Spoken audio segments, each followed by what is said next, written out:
Hello friends, I am Sevar Mandka from Anam institute. आज इस video में जितने भी सी इंटर वाले स्टूडेंट हैं जो नवंबर में एग्जाम्स दे रहे हैं, सर उनकी आरटीपी के जो बचे हुए क्वेश्चंस है, पहले ध्यान से सुनना सर। इससे पहले मैंने आपको इनकम टैक्स के केस सिनेरियो बेस्ड क्वेश्चन करवा दिए थे। उसके बाद सर मैंने जीएसटी के पूरे कंप्लीट क्वेश्चंस करवा दिए थे। अब इनकम टैक्स के जो डिस्क्रिप्टिव क्वेश्चंस थे ना, देखो ये मैंने आपको पहले ही सॉल्व कराया है सर। जो ये डिस्क्रिप्टिव क्वेश्चंस बचे हुए थे ना सर, इसको आज कंप्लीट करते हैं ताकि हमारा सर आरटीपी पूरा सॉल्व हो जाएगा। क्योंकि सर एमटीपी की भी डेट्स आ गई है आज। तो सर आपको नेक्स्ट मंथ में सितंबर में एमटीपी भी आ जाएगी सर। 9 सितंबर को टैक्स की एमटीपी आ जाएगी सर। तो फिर अपन को एमटीपी भी साथ में बैठ के सॉल्व करना है। तो सर लेट स्टार्ट, इसको कवर अप करते हैं, इसको खत्म करते हैं ताकि आपको सब चीजें आरटीपी की क्लियर हो जाए। किस टाइप के क्वेश्चन आ रहे हैं, किस टाइप से क्वेश्चन बनाना है हमें। ठीक है, चल टाइम वेस्ट नहीं करते सर। जितने स्टूडेंट ने अभी तक वो देखा नहीं है सर, केस सिनेरियो जो मैंने सॉल्व कराया आरटीपी का, प्लीज देख लेना। इनकम टैक्स जीएसटी दोनों का सॉल्व करा चुका हूँ। ठीक है, ये डिस्क्रिप्टिव है, देखते हैं सर क्या दिए, क्या बोल रहे हैं, देखते हैं। Miss Asha is an Indian citizen. Okay, ठीक है, ये इंडियन सिटीजन है, ध्यान दो। She is a lawyer by profession. She started her consultancy profession. मैं वैसे एक स्टूडेंट को एक चीज बताता हूँ, ये तरीका ज्यादा काम आता है। मैं स्टूडेंट को क्या बोलता हूँ सर, कभी भी ना कोई भी स्टूडेंट को कोई भी क्वेश्चन के एंड में जाके पहले पढ़ लेना चाहिए कि वो इस क्वेश्चन में पूछ क्या रहे हैं। आपको इस क्वेश्चन में क्या बोल रहे हैं sir, determine the residential status of Mr Ram and Mrs Asha and their total income for the assessment year 23-24 ignoring the provision of section 115 BSC. तो आपको दो चीजें करना है, एक रेसिडेंशियल स्टेटस और उनकी टोटल इनकम। चलो अब ध्यान देंगे सर। तो मिसेस आशा जो है वो इंडियन सिटीजन है। ठीक है, she is a lawyer by profession. She started her consultancy profession in India in 2019 with the name New Way Associates. In May 2021, she got married to Mr. Ram, an American citizen. लो भाई, mister Ram एक American citizen है। ठीक, Ram came to India for the first time on 1st May 2020 when he joined an MNC in India. Multinational company में वो India में join किया। He got a promotion and was transferred to Dubai. ठीक है भाई, he left for Dubai on 1st October 2021. तो 1st मई से लेके 1st अक्टूबर 2021 तक वो इंडिया में था। ध्यान रखना क्योंकि रेसिडेंशियल स्टेटस के लिए काम आएगा। Mrs Asha accompanied him to Dubai. भाई मिसेस आशा ने भी दुबई के लिए वो भी चले गए। She started providing consultancy there. वो पहले यहाँ इंडिया में प्रोवाइड कर रहे थे, वहां कंसल्टेंसी प्रोवाइड कर रहे हैं। Both of them came to India for 3 months from June to August. June to August इन लोग इंडिया में 3 महीने के लिए आते हैं sir, to spend their time with a Asha's family. Asha की फैमिली के साथ टाइम स्पेंड करने के लिए 3 महीने के लिए इंडिया में आते हैं। Following income are earn by Mr Ram and Mrs Asha. आराम से सर, कोई दिक्कत नहीं है, पहले कुछ चीजें लिख लेते हैं। ठीक है, बात करते हैं राम और आशा की। ठीक है, तो अगर मैं प्रीवियस ईयर बात करूं सर 22-23 में, तो सर ये मेरा प्रीवियस ईयर है। ठीक है, इस प्रीवियस ईयर में क्या उन लोग इंडिया में आए हैं? यस आए हैं।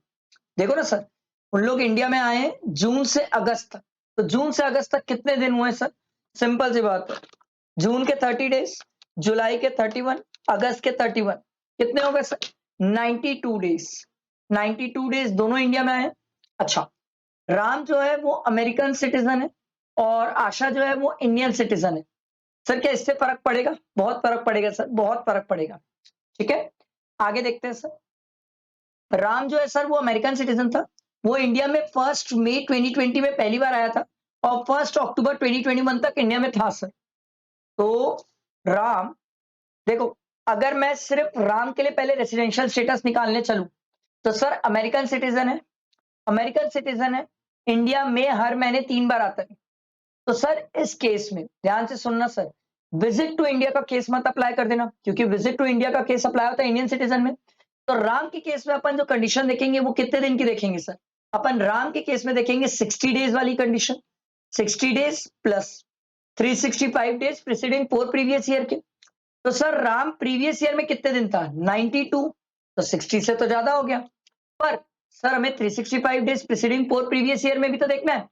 अब ये भाई 1st मई 2020 से लेके कब तक? अक्टूबर ना, 1 अक्टूबर 2021 तक इंडिया में था। ये इन इंडिया वाला टाइम है इसका। ठीक है, तो अपन डेज काउंट कर लेते कितने दिन इंडिया में था। मई में हो गए 31, मई, जून, जुलाई, अगस्त, या एक काम करते ना सर, मई है ना, तो अप्रैल हटा देते हैं, तो 2020 का तो वैसे ही हो जाएगा। 2020 में 365 माइनस अप्रैल के 30 डेज कर लो, तो यहाँ के हो गए इसके 335 प्लस सर यहाँ पर अपना अक्टूबर तक जाना है अपन को, तो अप्रैल में 30, मई, जून, जुलाई, अगस्त, सितंबर और 1 अक्टूबर भी आएगा सर, प्लस 184, तो ये टोटल कितना हो जाएगा? ये आ जाएगा 519 डेज। हमें कितने दिन की जरूरत थी? 365, उसको रेसिडेंट डिक्लेयर करने के लिए। तो ये तो कितने दिन रहा सर इंडिया में? 519 डेज। प्रीसीडिंग 4 प्रीवियस ईयर देखना था, देख लिया सर, उसमें 590 डेज है। तो सर ये बंदा सेकंड बेसिक कंडीशन सैटिस्फाई कर रहा है, तो राम रेसिडेंट तो है सर, ये क्लियर हो गया। अब ऑर्डिनरी है कि नॉट ऑर्डिनरी है, उसके लिए अपन क्या करेंगे? नॉट ऑर्डिनरी की कंडीशन देखेंगे सर। नॉट ऑर्डिनरी की कंडीशन एक याद है, जिसमें हमने बोला था प्रीवियस ईयर को छोड़ के उसके पहले के 7 साल में से 729 डेज और लेस इंडिया में हो। तो सर ये तो पहली बार आया था 1 मई में, उससे पहले तो ये इंडिया भी नहीं आया सर। तो सर ये इंडिया में अगर आप डेज देखा जाए तो ये इंडिया में तो सिर्फ 519 डेज ही है इंडिया में, पहले के 7 सालों में सर 519 डेज है, मतलब 729 से कम है। तो ये resident plus not ordinary resident. पहले तो हम क्या कर रहे हैं? रेसिडेंशियल स्टेटस डिटरमाइन कर रहे हैं, एकदम सिंपल इजी तरीके से बताया। अब बात आती है आशा की।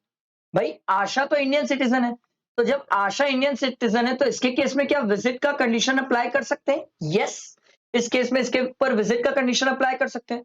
अब बात यह है विजिट के केस में इसका प्रीवियस ईयर में या तो 182 होना था या तो 120 होना था, ये दोनों केस सेटिस्फाई नहीं हो रहा है।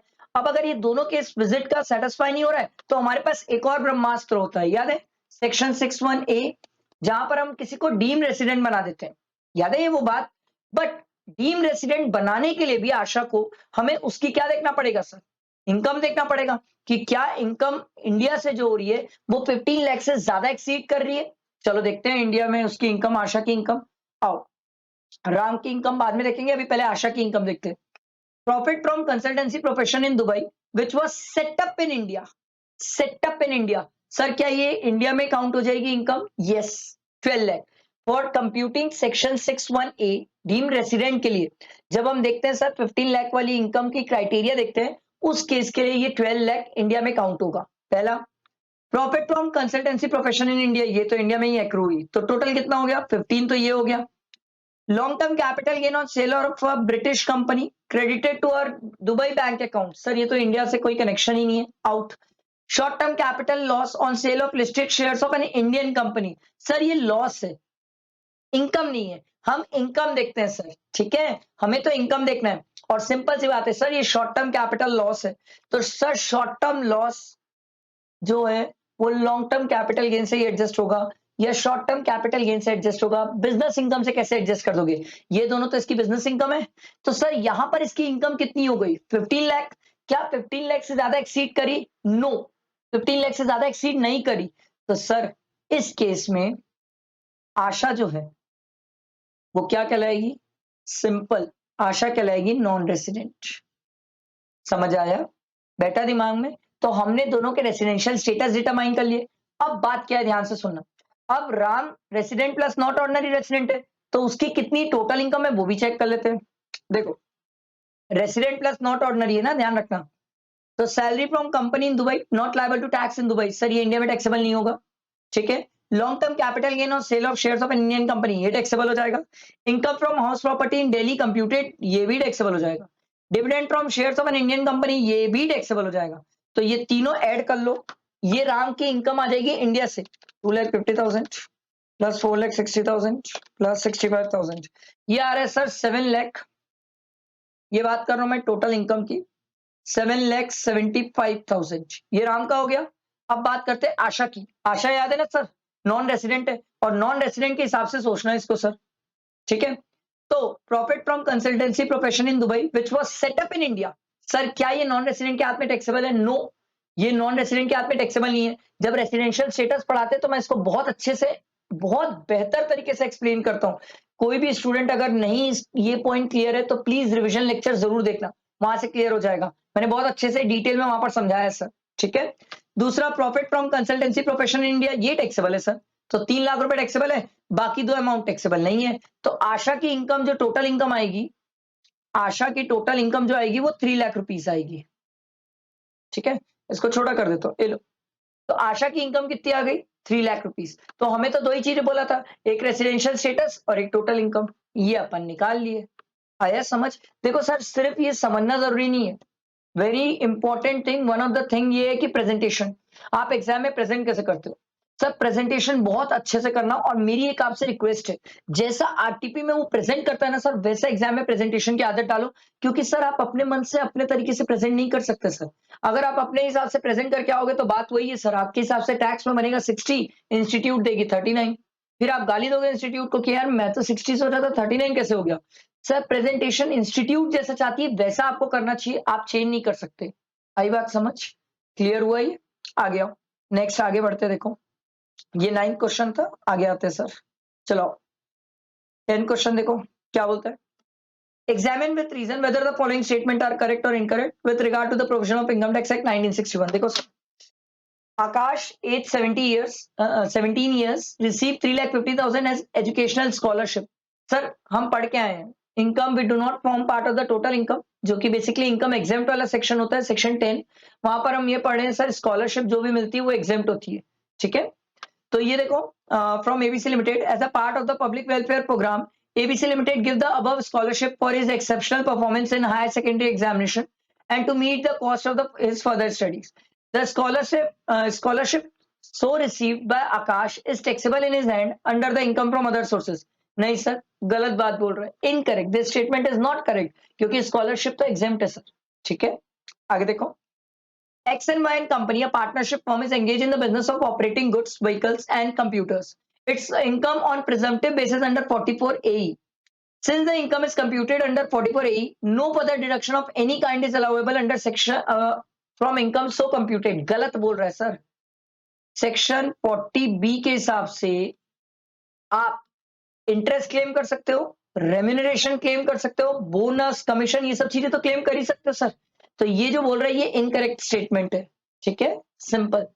आगे आओ, अगला क्या दिया हुआ है, cash credit of 1,50,000 were traced in the books of accounts of mister Yogesh were for which no explanation about the source was provided, some such income is taxable at the rate of 30%। नहीं sir, हम तो पढ़ के आए हैं 60% plus 25% surcharge plus 4% education cess, जो कि total कितना हो जाता है 78%। तो ये इनकरेक्ट है। अगला देखो, Mr. Sham is a salaried individual. He purchased a painting and a sculpture from his friend Kamal and Ashish for 45,000 and 35,000 respectively. The fair market value of the painting and sculpture on the date of purchase was 80,000 and 60,000 respectively. Since the difference between the fair market value and the consideration of painting and sculpture does not exceed 50,000 individually, nothing would be taxable in the hands of Sham। गलत बोल रहे हैं sir. Sir हमने movable property के case में पढ़ के आए, इंडिविजुअली नहीं देखते सर, एग्रीगेटिव देखते हैं। तो अगर एग्रीगेटिव देखने जाओगे तो सर देखो, एग्रीगेटिवली देखने जाओगे तो ये है, एक पहली फेयर मार्केट वैल्यू और दूसरी 8 और 60 कितना हो जाएगा 1,40,000 माइनस 45 प्लस 35 कितना हो जाएगा 80। तो डिफरेंस कितना आ गया 60,000। क्या 50,000 से ज्यादा का डिफरेंस है? यस। तो क्या टैक्सेबल होगा? ऑब्वियसली टैक्सेबल होगा, इनकम फ्रॉम अदर सोर्सेज में, सेक्शन 56 में सर, ठीक है। आया समझ? सिंपल है सर। तो ये बोल रहा है sir individually nothing would be taxable, जो ये नथिंग वुड बी टैक्सेबल बोल रहा है ये गलत बोल रहा है। आई बात समझ? ये हमने 10th क्वेश्चन पे कंप्लीट किया, और नेक्स्ट 11th क्वेश्चन देखते हैं, ध्यान दो। देखो क्वेश्चन 11 क्या बोलता है, AB Light LLP consists of two working partners, Mr. Anand and Mr. Beam, with 60% and 40% share respectively. As per the partnership deed, they are eligible for interest on capital at the rate of 15%, जबकि हम पढ़ के क्या आए हैं sir 12% से ज्यादा नहीं होगा, on their capital contribution of 15 lakh each and remuneration of 50,000 per month to Anand and 40,000 per month to Beam। ठीक है, The firm is engaged in manufacturing process. Okay. During the current year 31st March 2023 ended, the net profit as per, देखो net profit दिया हुआ है आपको, net profit as per the profit and loss account दिया हुआ है sir 25,86,000 before considering interest on capital and remuneration to partner. मतलब इस क्वेश्चन में अपन को रेम्यूनरेशन के लिए मेहनत करनी पड़ जाएगी सर। मतलब अपन को पहले बुक प्रॉफिट निकालना पड़ेगा, समझो मेरी बात। क्यों? क्योंकि क्वेश्चन में ये बोल रहा है सर जो नेट प्रॉफिट है वो रेम्यूनरेशन के पहले का है, तो अपन को रेम्यूनरेशन कितनी अलाउेबल है पहले वो निकालना है, फिर ये चेक करना है इसने कितना दिया है, दोनों में whichever is lower remuneration allow होती है सर, वो अपन करेंगे अभी। इंटरेस्ट भी माइनस करना पड़ेगा 12% के हिसाब से, ठीक है। तो आगे बढ़ते कहानी, क्या दिया हुआ देखो, ठीक। Current year revenue expenditure on scientific research दिया हुआ है 2,40,000, okay. Unabsorbed capital expenditure on scientific research relating to previous year 1920 85,000 दिया हुआ है, ठीक है। ब्रॉड फॉरवर्ड बिजनेस लॉस दिया हुआ है 40,000। सर ये असेसमेंट ईयर 14-15 का है, मतलब प्रीवियस ईयर जो होगा वो प्रीवियस ईयर क्या होगा 13-14, 13-14 के लॉस के लिए अगर आप 8 इयर्स काउंट करोगे तो वो प्रीवियस ईयर क्या होगा सर 21-22 होगा। सर हम तो 22-23 में बैठे ना सर, तो ये वाला बिजनेस लॉस आप क्लेम नहीं कर पाओगे सर, ठीक है, आराम से समझो। उसके बाद अगला देखो, अनएब्सॉर्ब डेप्रिसिएशन दिया हुआ है सर, ठीक है। करंट ईयर डेप्रिसिएशन भी दिया है। ब्रॉड फॉरवर्ड बिजनेस लॉस दिया हुआ है 18-19, सर ये लॉस आप आराम से क्लेम कर सकते हो। Current year capital expenditure on scientific research 3,45,000, ठीक है। You are required to compute the total income of AB Light LLP for the assessment year 23-24 after considering the above item, ठीक है। Also determine the amount of remuneration taxable in the hands of Mr. Anand and Mr. B. Okay. तो sir remuneration कितनी taxable है वो भी बताना है, ठीक है। और रेम्यूनरेशन जो टैक्सेबल है वो पीजीपी के हेड में टैक्सेबल है, याद है ना सर, ठीक। तो इस क्वेश्चन में सबसे पहले तो अपन क्या करते हैं, हमें तो पहले बुक प्रॉफिट निकालना पड़ेगा। तो एक काम करते हैं, नेट प्रॉफिट से चालू करते हैं। नेट प्रॉफिट कितना दिया हुआ है 25,86,000, 25,86,000। इसमें आप माइनस कर दो सर इंटरेस्ट, क्योंकि इंटरेस्ट माइनस ही नहीं हुआ है सर, तो कितना माइनस हो जाएगा सर, ये 15 तो नहीं होगा 12% होगा, तो ये कितना हो जाएगा, करना पड़ेगा, लिखना पड़ेगा सर 15 लाख इंटू 12% इंटू 2, ये कितना हो जाएगा 15 लाख इंटू 12% इंटू 2, ये आ रहा है सर 3,60,000, ठीक है। ये अपन इंटरेस्ट माइनस कर दिए। अब आगे क्या क्या माइनस होगा ध्यान देना, अभी तो रेम्यूनरेशन माइनस नहीं होगा, रेम्यूनरेशन तो निकालना पड़ेगा ना, पहले बुक प्रॉफिट निकालना पड़ेगा, ठीक है। फिर आप देखो करंट ईयर का डेप्रिसिएशन, सबसे पहले अपन करंट ईयर का डेप्रिसिएशन माइनस करेंगे। करंट ईयर डेप्रिसिएशन 4,70,000, ये माइनस हो जाएगा, ठीक है। फिर current year revenue expenditure on scientific research, ये माइनस हो जाएगा। Current year revenue expenditure on scientific 2,40,000, ये भी माइनस हो जाएगा सर। उसके बाद अगला दिया हुआ है सर आपको, ठीक है, करंट ईयर डेप्रिसिएशन का कर लिया हमने। करंट ईयर कैपिटल एक्सपेंडिचर, ये भी ट्रीट करेंगे सर। सर पहले तो करंट ईयर वाला कर लेते हैं। Current year capital expenditure on scientific research कितना है 3,45,000, ये भी माइनस हो जाएगा, ठीक है। उसके बाद सर देखो अगला दिया हुआ है, अब बात करते हैं अनएब्सॉर्ब वाले की। अच्छा, अभी अपन क्या मेहनत कर रहे हैं सर, बुक प्रॉफिट निकालने के लिए मेहनत कर रहे हैं सर। बुक प्रॉफिट निकालने के लिए very very important, very very important, ये बात का ध्यान रखना कि बुक प्रॉफिट निकालने के लिए स्टूडेंट्स ये ध्यान नहीं देते कि sir business loss book profit निकालने के लिए एडजस्ट नहीं होता। आप बिजनेस लॉस जो रहेगा उसका ट्रीटमेंट मत कर देना, बिजनेस लॉस माइनस मत कर देना, ठीक है। आप डेप्रिसिएशन का ट्रीटमेंट कर सकते हो। पहले तो इसका कर लेते हैं, अनएब्सॉर्ब कैपिटल एक्सपेंडिचर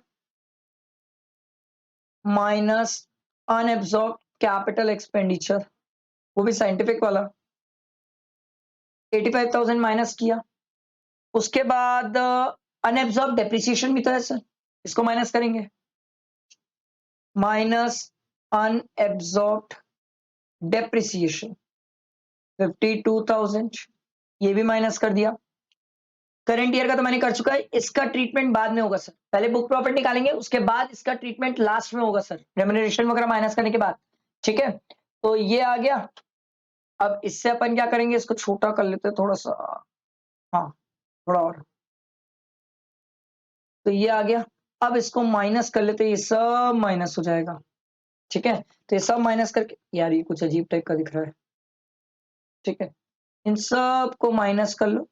माइनस करके कितना आ रहा है बताओ, 25,86,000 minus 3,60,000 minus 4,70,000 minus 2,40,000 minus 3,45,000 minus 85,000 minus 52,000। Sir ये आ रहा है 10,34,000, ठीक है। ये देखो ये आया सर 10,34,000, क्लियर हुआ ये सबको, 10,34,000। ये मेरा क्या आया सर, बुक प्रॉफिट। अब रेम्यूनरेशन की बारी।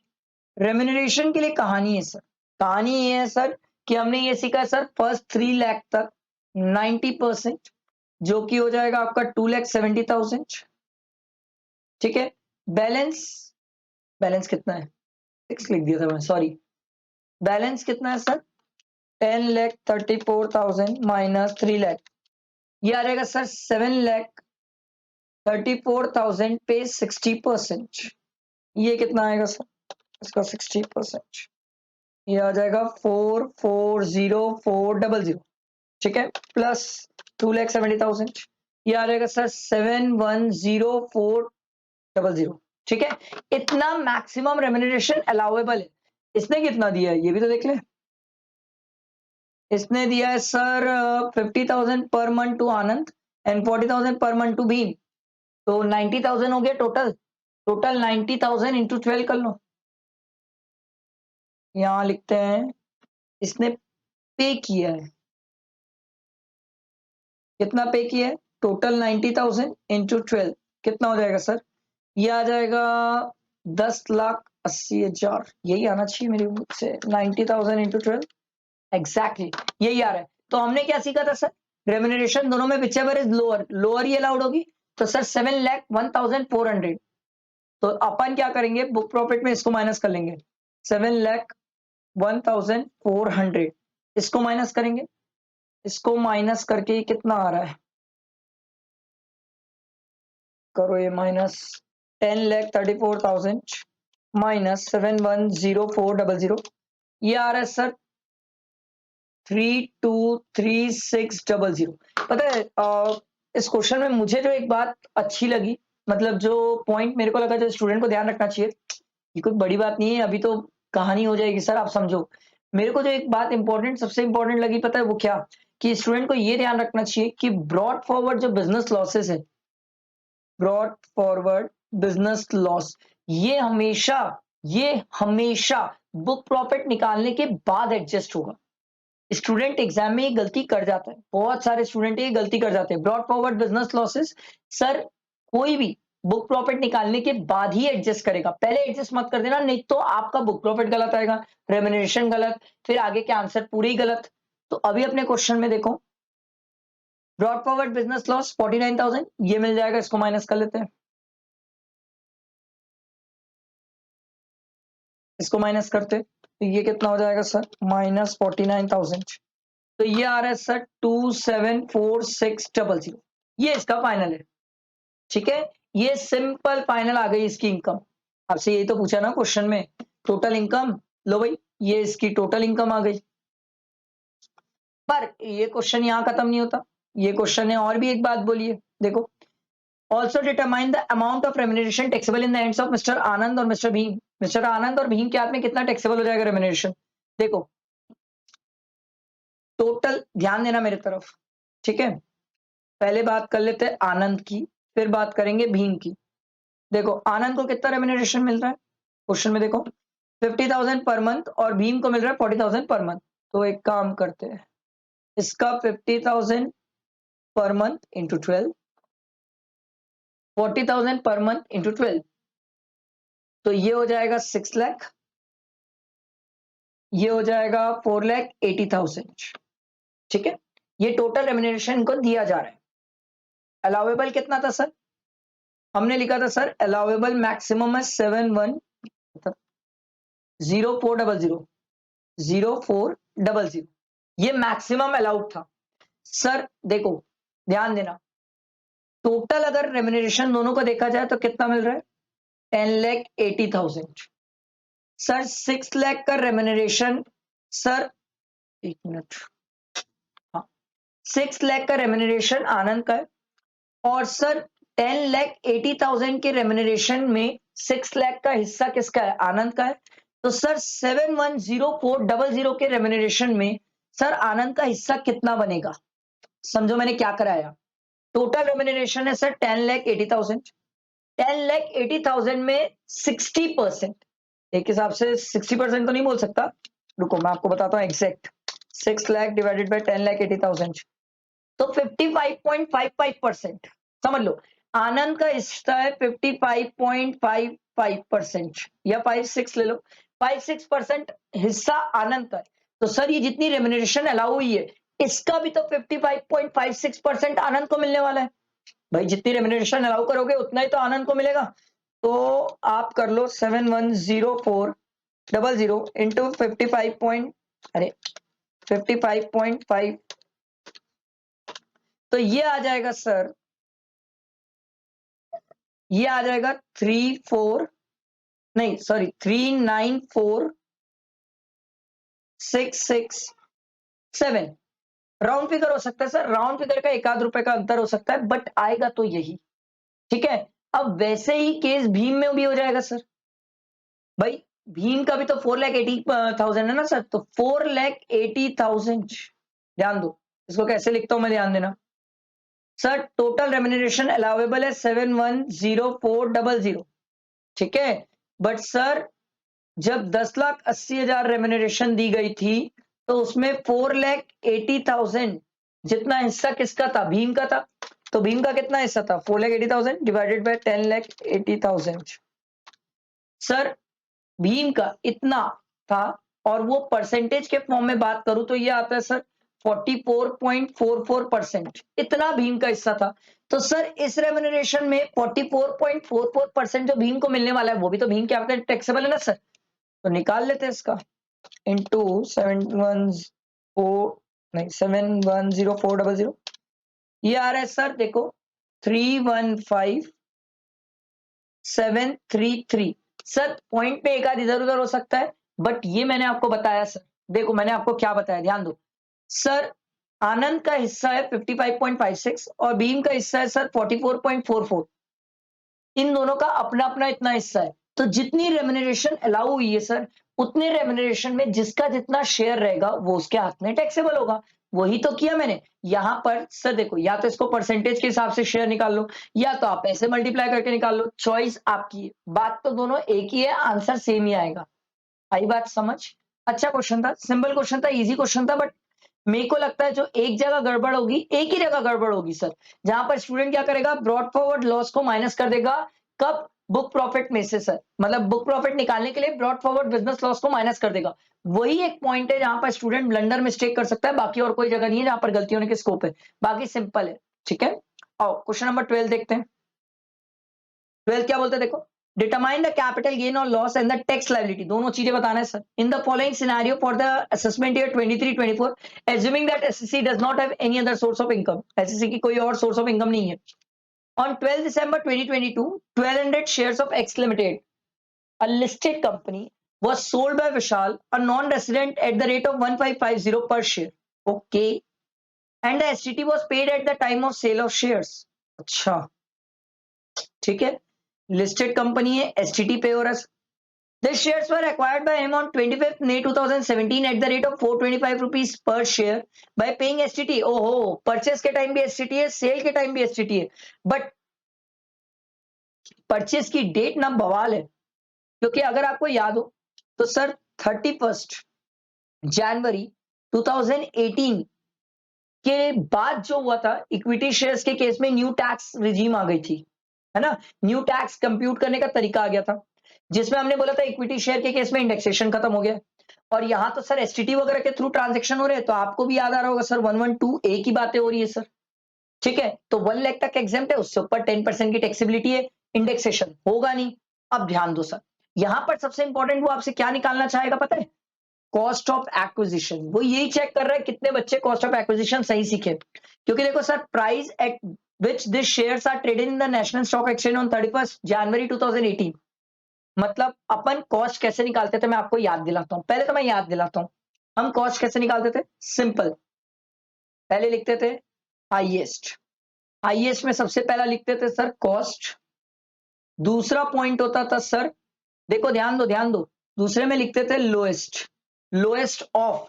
इसके अंदर लिखते थे सर पहला तो fair market value on 31 January 2018, या फिर सेल कंसिडरेशन, मतलब सेल प्राइस जितनी है सर। ठीक, तो अगर मैं इसी के बेसिस में चलूं तो मैं एक एक वैल्यू लिखते रहता हूं। ध्यान दो, एक एक वैल्यू लिखूंगा तो आपको समझ आ जाएगा। इसके बाद वाली चीजें हटा देता हूं ताकि एक एक वैल्यू आप देख सकते हो। ध्यान दो सर, फेयर मार्केट वैल्यू, अब पहले नीचे अपन को क्वेश्चन में देखो सर फेयर मार्केट वैल्यू कितनी दी है, देखते हैं। वाओ, ये फेयर मार्केट वैल्यू के नाम पे भी आपको तीन चीजें दे दिया है, हाईएस्ट, एवरेज और लोएस्ट। हम क्या लेते हैं सर, हाईएस्ट लेते हैं।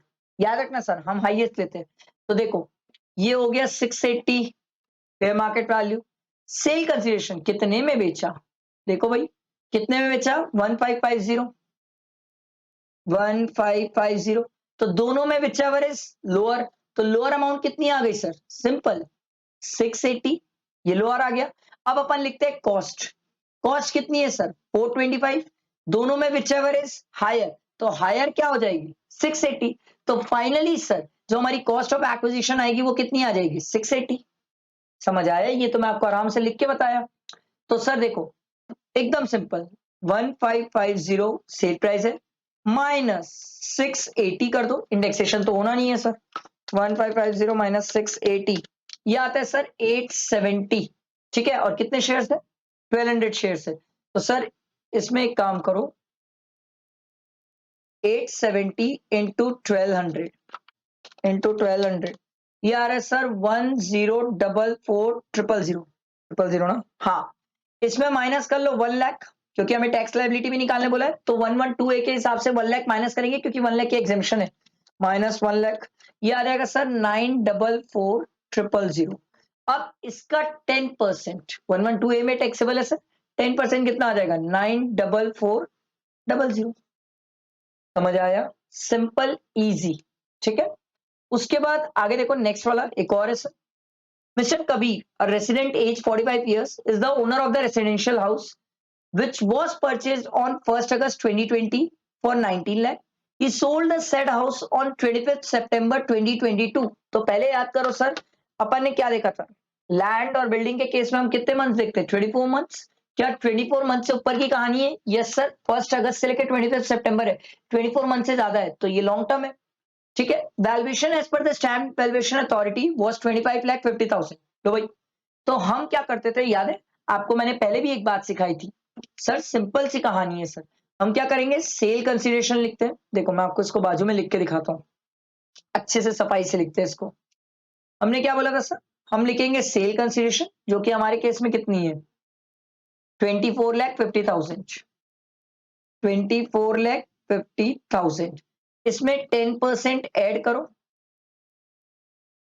तो कितना आएगा, ये आ जाएगा सर 2695,000। अब हमारी स्टैम्प ड्यूटी वैल्यू कितनी दी हुई है, कितनी दी हुई है यार, 25,50,000। अरे हाँ, 25,50,000। अब ये चेक करो क्या मेरी स्टैम्प ड्यूटी वैल्यू इनके बीच में कवर हो जा रही है, यस इसके बीच में कवर हो जा रही है। तो उस केस में जो मेरा सेल कंसिडरेशन होगा वो क्या होगा 24,50,000। सिंपल, समझ आया। तो मेरा सेल कंसिडरेशन 24,50,000 आ गया। आगे बढ़ते हैं, उसके बाद सर कॉस्ट ऑफ एक्विजिशन कितनी है 19 लाख। तो ये तो बहुत सिंपल इजी सा क्वेश्चन है, इसमें मेरे को कोई ऐसा रॉकेट साइंस तो लग नहीं रहा है। 24,50,000 सेल कंसिडरेशन, फिर माइनस कर लो 19 लाख इंटू इंडेक्सेशन कर लेंगे सर 331 डिवाइडेड बाय 301, ये करना पड़ेगा sir 19 lakh into 331 divided by 301, ये आ रहा है सर 20,89,369। इसको माइनस कर लो, माइनस 24,50,000 सर, ये आ जाएगा 360631, ये आपका कैपिटल गेन आ गया लॉन्ग टर्म। अच्छा, इसकी टैक्सेबिलिटी भी तो बोला है सर, तो टैक्सेबिलिटी कितनी होगी 20%। अच्छा, जब टैक्सेबिलिटी 20% करोगे तो करो करो करो, पहले तो 20% टैक्सेबिलिटी कर लो, इसकी 20% टैक्सेबिलिटी। अच्छा, एक मिनट, पूरी 20% थोड़ी को पाएगी सर। हाँ हाँ, आप देखो सर, ये बंदा रेसिडेंट है, 45 ईयर्स की एज है सर। सर जो कैपिटल गेन आया है, क्या इसमें हम बेसिक एग्जेम्पशन लिमिट भी यूज कर सकते हैं 2,50,000 की? यस, ये अच्छा पॉइंट है सर इस क्वेश्चन का। 360631 minus 2,50,000, basic exemption limit use कर लिया। अब कितना बचा? 110631। अब इसका अपन क्या कर सकते हैं सर? 20%। इसका 20% करेंगे तो ये आ जाएगा सर 22,126.2 आ रहा है। ठीक, क्या सर रिबेट मिल जाएगी? यस, रिबेट भी मिल जाएगी, क्योंकि इसके टोटल इनकम किससे एक्सीड नहीं कर रही है, 5 लाख से ज्यादा एक्सीड नहीं कर रही है। तो रिबेट कितनी है? 12,500 की। माइनस करो रिबेट, 12,500, अबे 500, तो ये कितना आ जाएगा सर? अबे हाँ, ये आ जाएगा सर 9626 प्लस 4% भी तो करेंगे, प्लस 4% कर सर, 4% तो आप कर ही सकते हो। 100,011, आप इसको राउंड फिगर करोगे तो हमारा टैक्स आ जाएगा 100,010, ये हमारा फाइनल टैक्स आ गया। सिंपल। इस क्वेश्चन में मेरे को लगता है जो अच्छी बात है, ये बेसिक एग्जेम्पशन लिमिट माइनस करना है, क्लेम करना है, ये आपको ध्यान रखना चाहिए, क्योंकि ये अगर आप भूल गए तो गड़बड़ हो जाएगी। तो एक स्टूडेंट के मन में क्वेश्चन है, सर यहाँ पर आप बेसिक एग्जेम्पशन लिमिट यूज नहीं किए। सर नॉन रेसिडेंट है सर, नॉन रेसिडेंट को बेसिक एग्जेम्पशन लिमिट का बेनिफिट फायदा नहीं देते सर, हम सिर्फ रेसिडेंट को देते हैं। ठीक है, आया समझ? ये आपका क्वेश्चन नंबर 12 था। ध्यान दो सर, क्वेश्चन नंबर 13 करते हैं, ध्यान दो। Mister Jain, a resident individual age 40 years suffers from a severe disability as certified by the medical authority। जैसे मैं ये सीवियर डिसेबिलिटी वाली बात पढ़ता हूँ ना सर, मेरे दिमाग में ना एक सेक्शन घूमता है, अगर आपको याद हो तो सर 80U वाला सेक्शन था, जहां पर मेडिकल अथॉरिटी के थ्रू सीवियर डिसेबिलिटी अगर सर्टिफाइड हो तो उस केस में सर आप लोगों को 1,25,000 की क्या मिल जाती थी सर? डिडक्शन मिल जाती थी in case of severe disability as certified by the medical authority. Certified by the medical authority, इसलिए 80U में कवर हो जाएगा और 1,25,000 क्लेम कर लेगा। ठीक है, he paid life insurance premium by check 27,000 to insure his life. The insurance policy was taken on 27/8/2018, मतलब 1/4/2012 के बाद की कहानी है। And the sum assured is 2,20,000। तो सर ये बंदा डिसेबिलिटी वाला है, तो डिसेबिलिटी वाले के केस में सर हम कितना परसेंट देखते हैं? 15%। एक बार करके देखना पड़ेगा, ये 2,20,000 इंटू 15%, ये 33,000 आ रहा है सर। इसने तो 27,000 पे किया है, क्या ये पूरा मिल जाएगा? यस। मेरे को तो इस क्वेश्चन में डिडक्शन वाली कहानियां बहुत लग रही है। एक काम करते हैं, सबसे पहले क्वेश्चन के नीचे पढ़ते सर। आओ, मैंने आपको पहले ही बताया था सर, हम पहले क्या पढ़ेंगे सर? नीचे question, compute the total income of mister Jain for the assessment year दिया हुआ है, तो टोटल इनकम निकालना है और ऊपर कहानी डिडक्शन की है। Very good. तो एक काम करते हैं, जो मिलते जा रहा है ना लिखते जाते हैं एक बार के लिए, तो चीजें आसान हो जाएगी। सर हमें एक तो मिल गया एटीसी की डिडक्शन, जो कि एलआईसी की है सर। ठीक है, और वो आपको 27,000 पूरी मिल जाएगी। फिर हमने एक डिडक्शन और भी देखी है सर, नीचे थोड़ा लिखता हूँ, 80U की डिडक्शन देख ली सर हमने, 1,25,000। ठीक है, क्योंकि टोटल इनकम निकालने तो काम आएगा ही ना। He had written a literary book for the Rochak publication. A lump sum amount of royalty income earned in the previous year 22-23 amounted to rupees 9 lakh. Expenses incurred for writing the books amounted to rupees 40,000. तो sir ये आपका PGP में taxable है, हमें तो PGP की income भी मिल गई सर। पीजीपी में इनकम है सर 9 लाख, और 9 लाख में माइनस कर लो 40,000 का एक्सपेंस, तो ये आ जाएगा सर 8,60,000। पर एक खास बात भी है सर कि इसकी हमें डिडक्शन भी मिलती है सर, बुक्स लिखा है ना सर, आ गया ये देखो, इसकी हमें डिडक्शन भी मिलती है। अब एक बार फटाक से याद कर लो सर कि कौन सा सेक्शन था जिसकी हमें डिडक्शन मिल जाती थी सर। ठीक है, कौन से सेक्शन में इसकी डिडक्शन मिलती थी, जल्दी से बता दो सर। अमाउंट याद है सर? अमाउंट तो चलो मैं बता देता हूँ, 3 लाख रुपीज थी मैक्सिमम, मैक्सिमम 3 लाख रुपीज मिलती थी, ये हमें याद है सर। बट सेक्शन इंपॉर्टेंट है, डिडक्शन के केस में एग्जाम में याद रखना सर, सेक्शन मैटर करेगा सर। 80 क्यू बी था सर, ठीक है, 80 क्यू बी था। 2 सेक्शन पढ़ते थे अपन 3 लाख वाला, 80 क्यू बी और 80 RRB, ठीक है, ये 2 सेक्शन होते थे, ठीक। एक था पेटेंट वगैरह, रॉयल्टी वगैरह, और एक बुक से रिलेटेड था, ठीक है। आगे देखो, his friend gifted a statue of goddess Saraswati to his daughter Miss Dia, age 14 years, on the successful completion of her secondary school. Fair market value of the statue is 65,000. बाप रे। तो sir ये जो 65,000 fair market value है, क्या ये 50,000 से ज्यादा है? यस। और क्या ये माइनर का केस है? यस। तो क्या ये टैक्सेबल हो जाएगा? यस। कहाँ टैक्सेबल होगा सर? आईयूएस की बातें हैं, ये तो कहानी आईयूएस में पहुंच गई सर, आईयूएस में। पर सर क्या ये पूरा 65,000 टैक्सेबल हो जाएगा? नो, 1,500 रुपए की एग्जामेशन है सर, बच्चे के केस में भूल गए हो क्या? तो ये 63,500 आ जाएगा। अगला देखो, he has received a gold chain worth 68,000 from his in-laws on the occasion of his marriage anniversary. Sir in-laws क्या रिलेटिव में कवर होते हैं? यस, in-laws रिलेटिव में कवर होते हैं, ठीक है। रिलेटिव की डेफिनेशन अच्छे से पढ़ना, in-laws कैसे कवर नहीं होंगे। He had deposited 70,000 in the fixed deposit with SBI in the name of his minor son in September 2022. Interest earned on such deposit is 5,500. क्या ये भी टैक्सेबल है? यस, ये भी टैक्सेबल है। 5,500 भी टैक्सेबल है, पर फिर से 1,500 की एग्जेम्पशन मिल जाएगी सर। तो कितना टैक्सेबल हो जाएगा? ये आ जाएगा सर 4,000, ठीक है। और बढ़ते हैं आगे, कहां पहुंचे अपन? हाँ, he donated 5,000 in cash to an NGO. NGO was registered under ATG. Sir ATG में हम पढ़ के आए 2,000 रुपए से ज्यादा कैश डोनेशन नहीं हो सकता है, तो 5,000 है, इसकी कोई डिडक्शन नहीं मिलेगी। He has taken a loan of 38 lakh for the purchase of house property valuing 45 lakh, बच गया, for self occupation from a financial institution on 1st May 2020. He repaid 1,80,000 during the previous year 20 to 23, out of which 1,05,000 is towards principal repayment. Wow, sir ATC में पढ़ के आए, principal repayment 1,05,000, क्या ये मिल जाएगा? Yes, आराम से मिल जाएगा, कोई दिक्कत नहीं है। और 75,000 इंटरेस्ट के लिए। अभी 75,000 जो इंटरेस्ट के लिए, ये यहां पर नहीं मिलेगा, ये कहां पर मिलेगा सर? IHP में।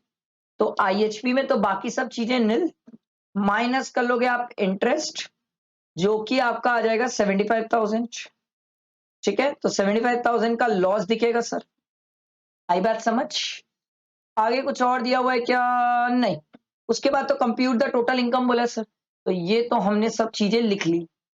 लो भाई, तो एक काम करो, ये आपकी पीजीपी की इनकम, ये आईयूएस की इनकम। एक काम करते हैं, इसको लिख लेता हूं मैं, ए बी सी और डी, इनको एडजस्ट करो तो आपका आ जाएगा जीटीआई। करो सर, जीटीआई कितना आ रहा है करते हैं, ठीक है। ये आ जाएगा 8,60,000 प्लस 63,500 प्लस 4,000 माइनस 75,000, तो ये आ रहा है सर 85,25,000 माइनस कर लो डिडक्शंस। सर हमने तो डिडक्शन लिख चुकी है, इसका टोटल कर लेते भाई पहले। 27,000 प्लस 1,05,000 प्लस 3 लाख प्लस 1,25,000, तो ये आ रहा है सर 5,57,000। बाप रे, क्या डिडक्शन है। तो सर 5,57,000 माइनस कर लो, माइनस इसमें करते हैं 85,25,000, तो ये आ रहा है सर 29,55,000। ये आपकी टोटल इनकम आ गई। क्वेश्चन इजी था, मुझे जो एक दो एक्सीडेंटल पॉइंट, मतलब जहां पर आप फंस सकते हो, जहां पर मेरे को लगता है गलती होने के चांसेस है, स्कोप है। सबसे पहला सर, ये लाइफ इंश्योरेंस के केस में हो सकता है स्टूडेंट सिर्फ 10% चेक करे, पहली गलती जहां पर स्टूडेंट कर सकता है, मैं ऐसा नहीं बोल रहा हूं करेगा ही, ठीक है। दूसरा केस है सर, कुछ स्टूडेंट ये भी गलती कर सकते हैं कि इन लॉस के केस में भी इसको टैक्सेबल कर दे। तीसरी गलती जो मेरे को लगता है सर जो स्टूडेंट गड़बड़ कर सकता है, वो एक पॉइंट ये है सर कि वो जो बच्चों का 1,500 का एग्जेम्पशन माइनस करना है, वो ये दोनों केसेस में 1,500 का एग्जेम्पशन माइनस करना भूल जाए 1032 में, ये गलती कर सकता है स्टूडेंट। और बाकी तो सर ये वाला तो सिंपल था कि 2,000 रुपए से ज्यादा कैश डोनेशन अलाउड नहीं है एटीजी में, बाकी गलती का स्कोप नहीं है। बाकी क्वेश्चन ये इतना टिपिकल नहीं था, इजी था, आराम से इसका आंसर आ गया, ये टोटल इनकम है सर। क्लियर हुआ? Simple easy question. अब मूव करते हैं सर नेक्स्ट क्वेश्चन की तरफ। हाँ देखो सर, क्वेश्चन नंबर 14, ध्यान दो, अच्छा क्वेश्चन है ये, ठीक है। देखो, Mrs Kashish, a resident individual age 62 years, is a qualified medical practitioner. She runs her own clinic. Income and expenditure of Mrs. Kashish for the year ended 31st March 2023 is as under. और देखते हैं। Sir देखो, मैं कभी भी ये बोलता हूँ सर, अगर इनकम एक्सपेंडिचर दिया हो या सर आपको कभी अगर पीएल अकाउंट के सेंस में दिया हो, कैसे भी दिया हो, हमेशा याद रखना इनकम साइड, क्रेडिट साइड से पहले स्टार्ट किया करो, क्योंकि आइटम्स कम होते हैं, उसका एडजस्टमेंट पहले देखा करो। फिर एक्सपेंडिचर साइड या डेबिट साइड में जाया करो सर, क्योंकि वहां बहुत सारे आइटम होते हैं, वहीं पर एडजस्टमेंट ज्यादा होते हैं सर। ठीक। वैसे मैं आपको नॉलेज के लिए बता दूं, ये क्वेश्चन जो है ट्रू केयर हॉस्पिटल वाला, ये मेरी बुक का क्वेश्चन है। मेरी बुक में असेसमेंट ऑफ इंडिविजुअल चैप्टर है, जो स्टूडेंट चाहे तो वो चेक कर सकता है, जिनको मैंने बुक्स दी है या जो मेरी बुक परचेस की है। असेसमेंट ऑफ इंडिविजुअल चैप्टर में क्वेश्चन नंबर 7 है सर। क्वेश्चन नंबर जो 7 है, उस 7 वाले क्वेश्चन में आपको यही सेम मिलेगा, सेम डिक्टो सेम। फिगर चेंज हो गई है सर, फिगर चेंज हो गई, डिक्टो सेम है यार, डिक्टो सेम। इसलिए मैं स्टूडेंट को रिक्वेस्ट करता हूँ, जो मैं बुक प्रोवाइड करता हूँ सर, प्लीज उसको सीरियसली सॉल्व करना। उसमें के क्वेश्चंस छोड़ के मत जाना, उसमें से क्वेश्चन एग्जाम में रिपीट होते हैं। देखो सेम क्वेश्चन है, सेम आरटीपी में सेम छप गया। अब अमाउंट तो चेंज करेगा सर, एग्जैक्ट सेम अमाउंट दे देगा तो बच्चा रटा हुआ नहीं कर लेगा। तो सर प्लीज रिक्वेस्ट है कि बुक्स अच्छे से सॉल्व करे और अच्छे से बनाए सर। देखो, अब ये क्वेश्चन तो देखा हुआ है, तो ये क्वेश्चन जल्दी सॉल्व हो जाएगा। कंसल्टेंसी फीस दी हुई है, by salary receive from true Care hospital दिया हुआ सर, ये सैलरी में जाएगा, यहाँ नहीं, सैलरी हेड में जाता है। रेंटल इनकम सर आईएचपी में जाएगी, ठीक है। Dividend from foreign company sir, ये आईयूएस में जाता है, यहाँ कहाँ टैक्सेबल है। उसके बाद सैलरी टू स्टाफ है, administrative expense, rent of clinic दिया हुआ है, कन्वीनियंस एक्सपेंस दिया हुआ है, पावर एंड फ्यूल दिया हुआ है, इंटरेस्ट ऑन हाउसिंग लोन, ओहो, ये यहाँ नहीं आता है सर, ये आईएचपी में जाता है सर। अपन इसको आगे ट्रीट करेंगे। Interest on education loan for son sir, ये यहां पर नहीं आता, इसकी 80E में डिडक्शन मिलती है। Amount paid to scientific research association approved and notified under section 35, ये मिल जाएगा, इससे कोई दिक्कत नहीं है। आपको नेट प्रॉफिट दिया हुआ है, ओके। और नीचे salaries, she is working part time with True Care Hospital Limited, her salary details are as under, वो आपको सैलरी डिटेल भी दे रहा है।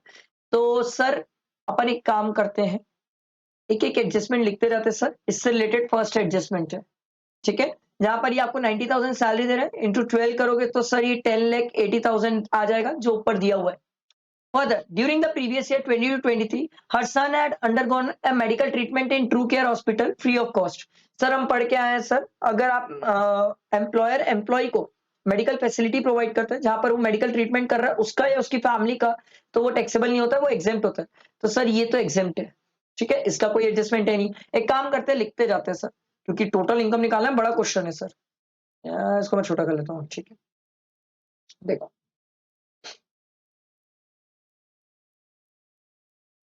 यहाँ रुपए, यहाँ रुपए, यहाँ लिखते हैं पर्टिकुलर्स, ठीक है। सर ये क्वेश्चन में बेसिकली सैलरी मेरे को इसलिए याद है सर, क्योंकि ये क्वेश्चन मैंने अपने स्टूडेंट्स को भी सॉल्व कराया है क्लासेस में, और मेरी ही बुक का क्वेश्चन है, तो मैं आपको बता रहा हूँ सर। इसमें सैलरी आएगा, आईएचपी आएगा, पीजीपी आएगा, आईयूएस आएगा, कैपिटल गेन नहीं है, ठीक है। तो सर मतलब मेरे को पता है, आपको एग्जाम में नहीं पता होगा, तो आप स्पेस प्रॉपर छोड़ना, ठीक है। तो सर अपन पहले बात कर लेते हैं सैलरी की। सैलरी हेड में, सैलरी हेड में सर अभी तो पूरा डिटेल में नहीं बना रहा हूँ, बट अपन प्रॉपर कैलकुलेशन देखते हैं जितनी कर पाए। सर इसकी सैलरी कितनी बन रही है सर? इसकी सैलरी बन रही है सर 10,80,000, ठीक है। माइनस डिडक्शन, माइनस कर देंगे सर, डिडक्शन 50,000 की माइनस करेंगे स्टैंडर्ड डिडक्शन, तो ये आ जाएगा 10,30,000। सिंपल, ये सैलरी की कहानी खत्म हुई। इसके बाद है सर आईएचपी, ठीक है। अब आओ आईएचपी की करने से पहले कहानी आगे बढ़ते हैं, देखो क्या लिखा हुआ है। She owns a residential house, the construction of the house was started on 1 April 2022 and was completed on 30/9 2022। Wow, जिस साल चालू किया उसी साल ही रिकंस्ट्रक्शन भी खत्म कर दिया। अच्छा ये याद रखना, रिकंस्ट्रक्शन है ना, कंस्ट्रक्शन नहीं है, रिकंस्ट्रक्शन है। क्योंकि इसलिए मैं आपको बता रहा हूँ सर, जब अपन इंटरेस्ट क्लेम करने जाएंगे सेल्फ ऑक्यूपाइड और लेट आउट में तो कोई दिक्कत ही नहीं है, बट सेल्फ ऑक्यूपाइड के केस में मैक्सिमम इंटरेस्ट 30,000 क्लेम कर पाओगे सर, क्योंकि रिकंस्ट्रक्शन है, याद है ना सर, रिपेयर रिकंस्ट्रक्शन, उसमें 30,000 ही मैक्सिमम अलाउड है। After reconstruction ground floor of the house is self occupied by her while first floor was rented out. देखो भाई, ग्राउंड फ्लोर में तो सेल्फ ऑक्यूपाइड है, फर्स्ट फ्लोर लेट आउट है। Since 1/10/2022, तो sir इनको रेंट कब से मिला होगा? 1 अक्टूबर से मिला होगा 31 मार्च तक। कितने महीने का रेंट? 6 मंथ का। Both the floor are of equal area, ठीक है। मंथली रेंट कितना है सर? 40,000। तो 40,000 इंटू 6, इसका भी कर लेते हैं सर कैलकुलेशन। यहाँ पर लिखते हैं, पहले तो लेट आउट वाले की बात कर लो। तो लेट आउट वाले में सर 40,000 इंटू 6, ये आ जाएगा सर 2,40,000, ठीक है। ये रेंट रिसीव हो रहा है, ठीक है, ये रेंट रिसीव्ड हो रहा है, ठीक। उसके आगे देखो, अच्छा, इसके बाद एक नीचे वो भी लिख लेता हूँ सर, सेल्फ ऑक्यूपाइड भी तो है सर, जिसकी एनुअल वैल्यू NAV क्या हो जाएगी सर? उसकी NAV नील है सर, ठीक है। इसलिए लिख लिया सर क्योंकि आगे इंटरेस्ट की कहानी आएगी तो मेरे काम आएगा। The tenant also pay 3,000 per month as a power backup charges.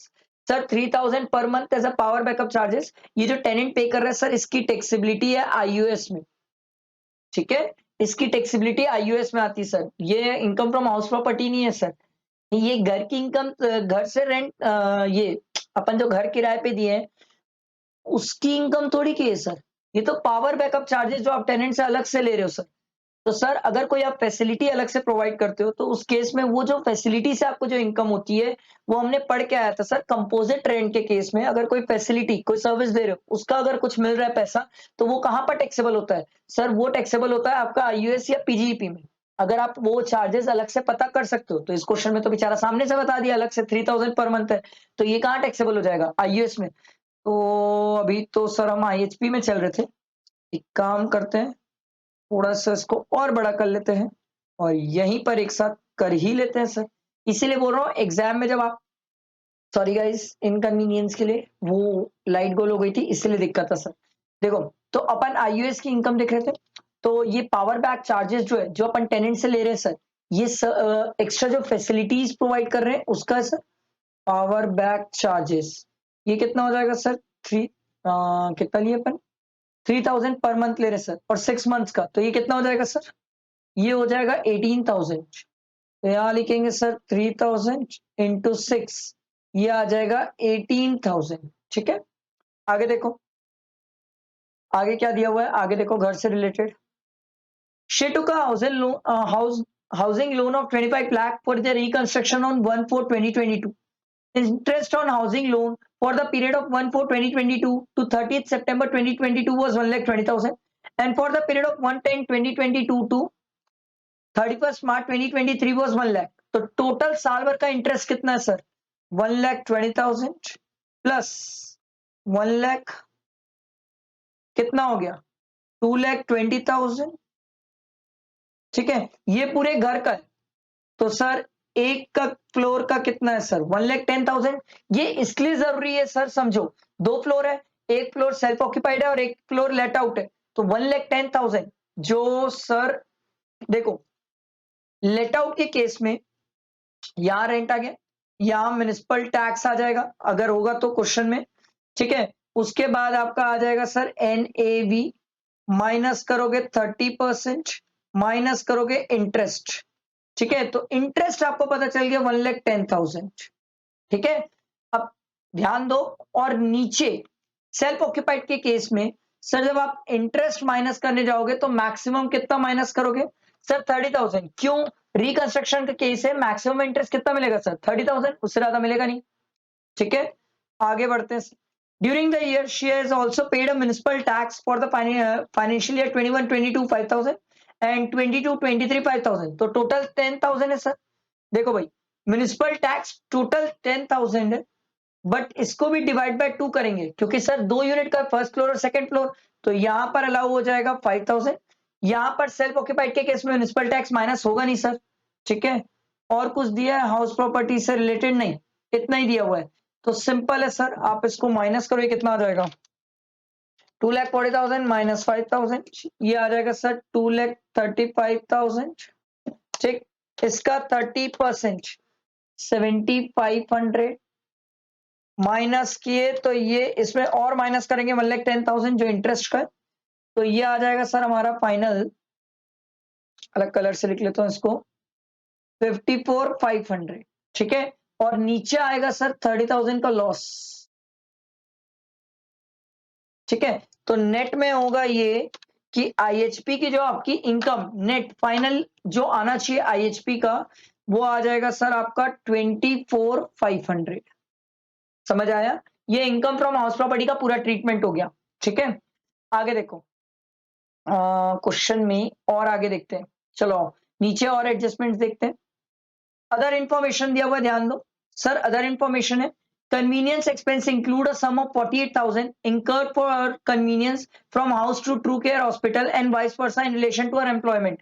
Sir ये आपको convenience का जो दिया हुआ है ये यहां पर दिया हुआ है सर, ये अदर इंफॉर्मेशन का फर्स्ट एडजस्टमेंट है। अब आपके लिए सर पीजीपी का पूरा कंप्यूटेशन है, तो सैलरी हो गया, आईएचपी हो गया, अब चलते हैं पीजीबीपी।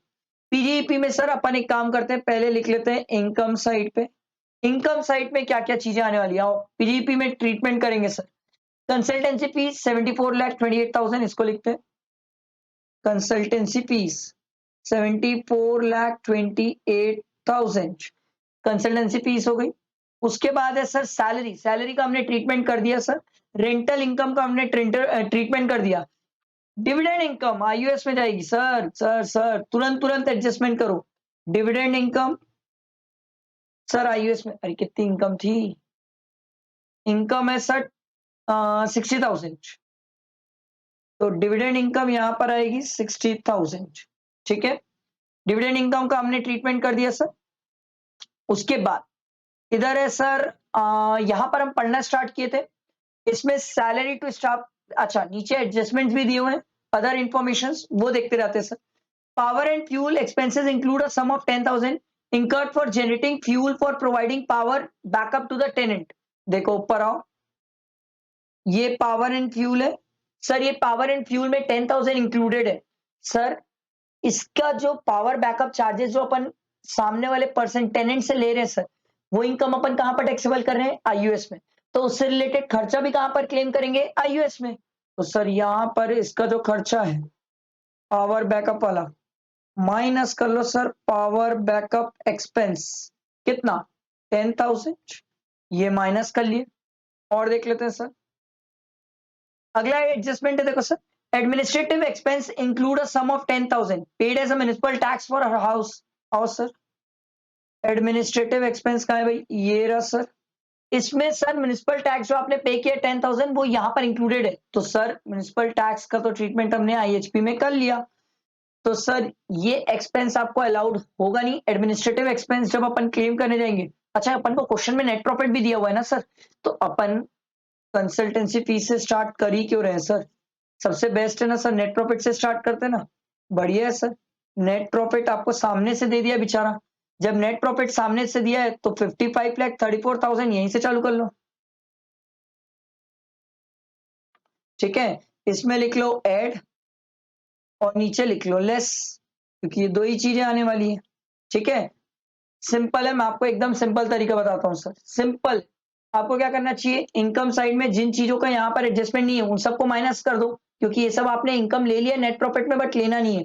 तो सैलरी को माइनस करो, रेंटल इनकम माइनस करो, चलो करते हैं sir. Less salary 10,80,000, rental income 2,40,000, dividend 60,000, ये अपन ने ट्रीटमेंट कर दिया।